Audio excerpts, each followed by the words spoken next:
Hello, everyone. Welcome to the Iron Troll Show. As much as Americans love spy and secret agent stories in books, movies, and TV, when it comes to real life, many don't seem to grasp that spies, secret agents, and foreign assets do actually exist. If they fully comprehended that, they would not have elected one back into the White House. Today, we're going to look at some real-life examples where obvious red flags, and I mean red flags literally, were ignored.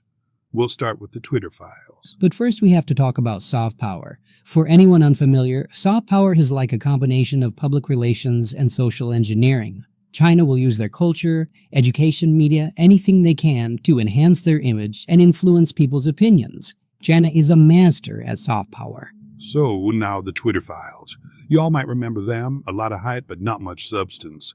Last year in November, journalists Nat Taibbi, Michael Schellenberger, and Barry Weiss received the $100,000 Dow Award for their work on the Twitter files.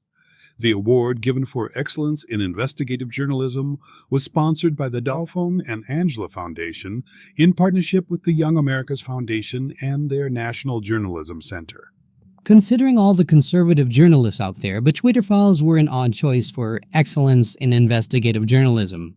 When the politically biased owner of a social media platform selectively hands over text tweets and emails, that's not an investigation, and it sure as hell isn't journalism. Even more odd, the $100,000 award was funded by a Chinese immigrant, Dalphong He, through the Dalphong and Angela Foundation. Dalphong's background is very interesting, to say the least. Back in the 1980s, Dalphong He studied economics in college.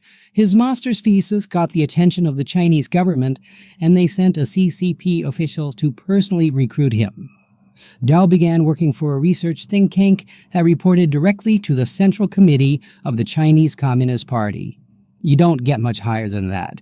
Dalphong actually helped create and shape national reform policies that transformed China. After several years, Dalphong took a break from government work and took over a state-owned company and turned it into a successful conglomerate. But he returned to work for the CCP as a volunteer and did so for the next 25 years, working for the CCP for free until his 2016 retirement. Most of that time was with the government-organized charity, the Chinese Fund for Poverty Alleviation.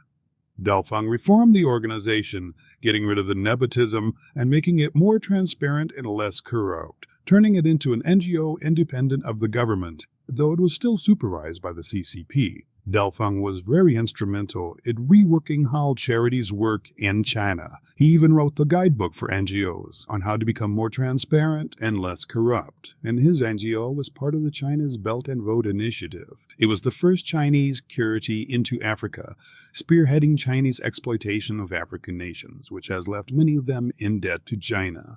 Dalphong says he retired in 2016 because he was continually faced with persecution for threatening the status quo, but we didn't find any evidence of that. What we did find was that the year Dalphong retired was the year that the Panama Papers were leaked, which exposed owners of offshore companies, which included Dalphong He, who had several offshore company businesses listed. And along with his name was another individual named Sui Ji, an executive in Dalphong's Chinese company who was also a relative of his wife Angela.